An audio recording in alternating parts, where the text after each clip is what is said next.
사무엘하 20장 14절에서 26절입니다. 세바가 모든 이스라엘 지파 가운데로 두루 다니다가 아벨 지역과 벤마아가 지역과 베림의 온 지역까지 이르렀다.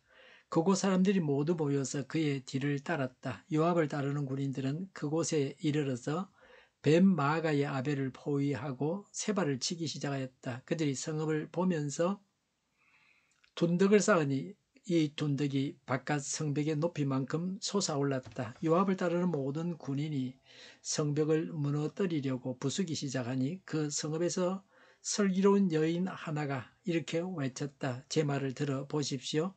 좀 들어보시기 바랍니다. 제가 장군께 드릴 말씀이 있으니 요압 장군께 이리로 가까이 오시라고 말씀을 좀 전하여 주십시오.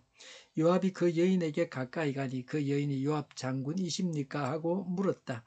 요압이 그렇소 하고 대답하니 그 여인이 요압에게 이 여종의 말을 좀 들어보시기 바랍니다 하였다. 요압이 말하였다. 어서 말하여 보십시오. 그 여인이 말하였다. 옛날 속담에도 물어볼 것이 있으면 아벨 지역에 가서 물어보아라 하였고 또 그렇게 해서 무슨 일이든지 해결하였습니다. 저는 이스라엘에서 평화롭고 충실하게 사는 사람들 가운데 하나입니다. 그런데 장군께서는 지금 이스라엘에서 어머니와 같은 성읍을 하나 멸망시키려고 애쓰십니다. 왜 주님께서 주신 유산을 삼키려고 하십니까? 요압이 대답하였다. 나는 절대로 그러는 것이 아니요. 정말로 그렇지가 않소. 나는 삼키거나 멸망시키려는 것이 아니요. 그 일이 그런 것이 아니요. 사실은 에브라임 산간지방 출신인 비그리의 아들 세바라는 사람이 다윗 왕에게 반기를 들어서 반란을 일으켰어. 여러분이 이 사람만 내주면 내가 이 성읍에서 물러가겠소. 그 여인이 요압에게 말하였다.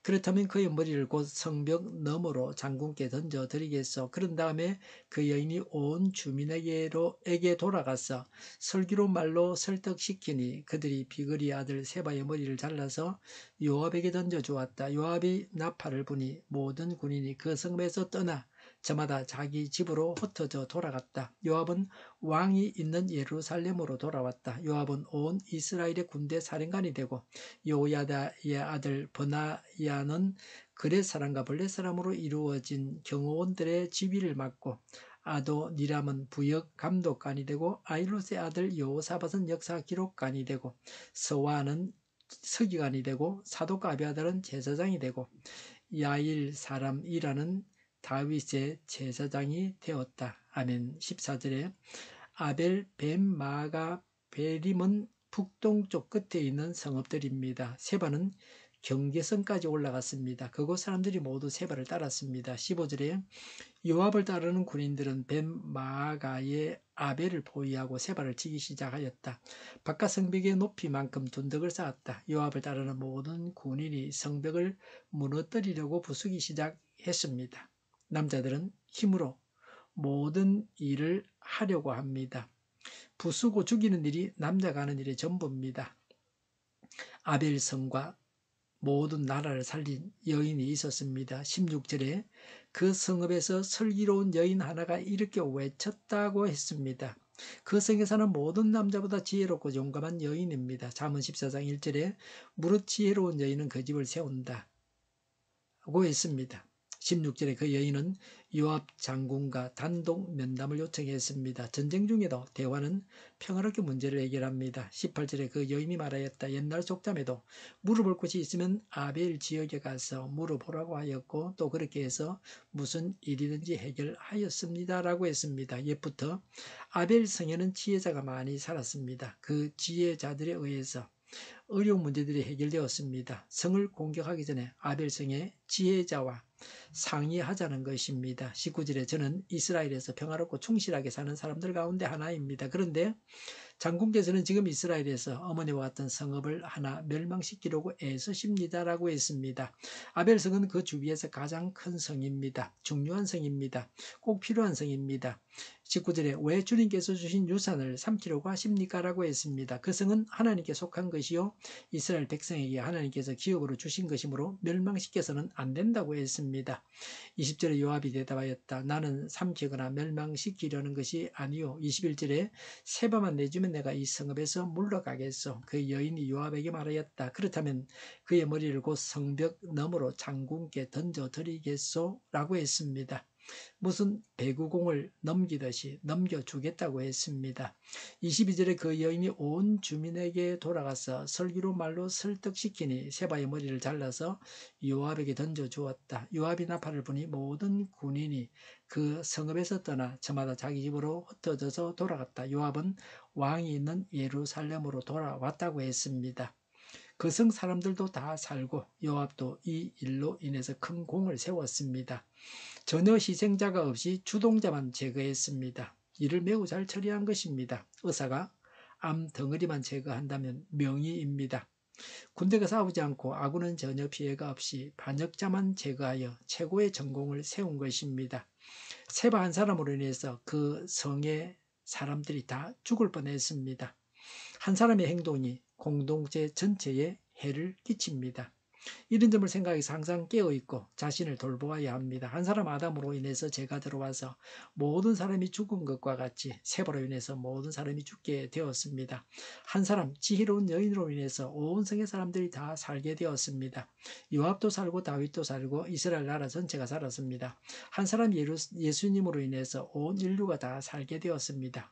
우리도 살리는 일에 동참해야 합니다. 살리시기 바랍니다. 다윗과 함께 나라를 지킨 자들에 대해서 언급합니다. 23절에 요압은 온 이스라엘의 군대 사령관이 되었습니다. 세바 반란을 지혜롭게 잘 진압한 대가입니다. 23절에 여호야다의 아들 버나야는 그레 사람과 블렛 사람으로 이루어진 경호원들의 지휘를 맡고 그랬습니다. 버나야는 경호실장이 되었습니다. 24절에 아도니람은 부역 감독관이 되고라고 했습니다. 사람들을 동원하여 왕을 위해서 노동하게 하는 직책입니다. 24절에 아힐로스의 아들 여호사밧은 역사 기록관이 되고 그랬습니다. 왕에게 정보를 전달하고 왕의 명령을 백성에게 보고하는 대변인입니다. 궁정 최고의 문관입니다. 25절에 서war은 서기관이 되고라고 했습니다. 왕의 비서입니다. 율법을 쓰기도 하고 문서 출납을 간장했습니다. 25절에 사독과 아비아달은 제사장이 되고 그랬습니다. 나라가 번창하고 안정되어 한 사람의 제사장으로서는 감당하기 어려웠습니다. 26절에 야일 사람 이라는 다윗의 제사장이 되었다고 했습니다. 제사장은 개역에서는 대신이라고 했습니다. 백성의 뜻을 파악하여 왕에게 보고하는 고문입니다. 본래는 왕자들이 했던 일이었습니다. 그런데 압살롬의 반란으로 신뢰할 만한 아들이 없었습니다. 하나님께서 세우신 통치자를 반역하는 자가 되어서는 안 됩니다. 하나님은 생명을 귀히 여기십니다. 생명을 살리는 지혜로운 자가 되어야 합니다. 기도하겠습니다. 반역자가 되지 않겠습니다. 생명을 귀히 여기겠습니다. 생명을 살리는 지혜자가 되게 하옵소서. 정의가 강물처럼 흘러가게 하여 주시옵소서. 교회가 분열되지 않고 하나가 되게 하여 주시옵소서. 교회가 한 목소리를 내게 하옵소서. 전쟁이 거치고 평화하고 오게 하여 주시옵소서. 성경을 대적하는 자가 없어지게 하여 주시옵소서. 주사파와 공산당과 이적단체들과 적과 통일로 나아가게 하는 자들이 없게 하옵소서. 이 땅에 다시는 전쟁이 일어나지 않게 하옵소서. 적과 통일되지 않게 하옵소서. 자유민주 국가로 전쟁이 하는 평화롭게 통일을 이루게 하옵소서. 하나님을 대적하는 법과 있어서는 안 될 법을 만들지 않게 하옵소서. 이스라엘 법을 폐기하지 않게 하옵소서. 이런 일을 하는 정당들이 사라지게 하옵소서. 정의로운 판결이 내려지게 하옵소서. 정치적 판결하는 자들과 악한 판결하는 자, 재판을 지연시키는 자들이 사라지게 하옵소서. 일하는 자들이 정당한 대우를 받게 하여 주시옵소서. 놀고 먹는 자가 없게 하여 주시옵소서. 일을 만드는 자가 아니고 일을 하는 자가 되게 하여 주시옵소서. 파업과 시비가 그치게 하옵소서. 나라를 망하게 하는 모든 규제들이 사라지게 하옵소서. 눈먼 지도자, 악한 지도자, 자기 배만 부리는 지도자가 사라지게 하옵소서. 앞을 보고서 나가서 분별해 살고 앞길을 제시하고 섬기는 지도자만 있게 하여 주시옵소서. 하나님께서 주신 건세로 섬기는 자가 강해지게 하옵소서. 지도자들과 이 백성들에게 선한 것을 분별하는 지혜를 주옵소서. 나아갈 길을 알게 하시고 취할 것과 버릴 것을 알고 행하여 흥하게 하옵소서. 적절한 때 고칠 것을 고치게 하옵소서. 업무방해가 없게 하시고 업무에 충실하게 하옵소서. 쓰레기됨을 뒤지지 말고 성경에서 보물을 찾게 하옵소서. 기도하는 기쁨, 응답받는 기쁨, 성도들이 모여서 교제하는 기쁨, 말씀해 주는 기쁨, 예배드리는 기쁨을 누리게 하옵소서. 살리는 교회가 만군을 지배하게 하여 주시옵소서. 저희의 간절한 간구에 응답하여 주시옵소서. 예수 이름으로 명하노니 모든 병만은 물러가고 몸의 모든 부분으로 온전하게 될지어다. 신유의 기적을 베푸셔서 지금도 저희의 질병을 고쳐 주시옵소서. 병중에 있는 모든 자들을 고치시고 온전케 하여 주시옵소서. 갇힌 자를 풀어서 자유하게 하여 주시옵소서. 저희와 교회와 나라의 민족을 불쌍히 여겨 주시옵소서. 모든 악한 것들을 제거하여 주시옵소서. 부정선거 시비가 없는 제도가 만들어지게 하옵소서. 하나님께서 하나님께서 기뻐하시는 교회와 나라가 되게 하시며 경제가 나아지고 정상수지와 무역수지가 흑자를 유지하게 하시며 출산율이 올라가고 출산의 기쁨을 누리게 하옵소서. 가공함식들이 건강하게 하라 먹을 거리가 되게 하시며 늘 맑은 공기를 마실 수 있게 하여 주시옵소서. 의료 문제들이 해결되게 하여 주시옵소서. 청년들의 합격이 열리고 합격의 영광을 누리게 하옵소서. 우리나라가 막 청정국이 되게 하시며 국가부채, 안전부채, 가계부채, 기업부채, 각종 부채를 다 갚게 하옵소서. 허정과 자재 공급이 원활하게 하여 주시옵소서. 과일과 채소 가격이 안정되게 하시며 생산량이 정대되게 하여 주시옵소서. 흉작이 되지 않게 하나님께서 지켜주시고 풍작이 되게 하여 주시옵소서. 원유 가격이 안정되게 하여 주시옵소서. 오늘도 하나님 안에서 차고 넘치는 삶, 복된 삶을 살게 하여 주시옵소서. 감사와 찬양을 주님께 돌려드리며 예수님의 이름으로 기도하옵나이다. 아멘.